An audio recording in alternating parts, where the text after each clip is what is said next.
Hello दोस्तों, हम लोग एक लड़की का शादी का गीत गाने जा रहे हैं जो हमारा पारंपरिक है। तो आप लोग इसे सुनिए और कमेंट करके बताइए कि आप लोग को कैसा लगा, और लाइक करिए और हमारे चैनल को सब्सक्राइब करिए। कमेंट करके बताइए कि गाना कैसा लगा। कोठा ऊपर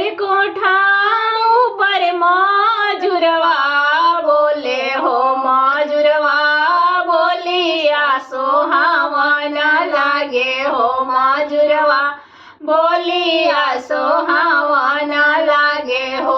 कोठा ऊपर माजुरवा बोले हो, माजुरवा बोलिया सोहावना लागे हो, माजुरवा बोलिया सोहावना लागे हो। जागी सुतिहा अपना पापा हो, आजू घरवा चोरी होई है हो, आजू घरवा चोरी होई है हो।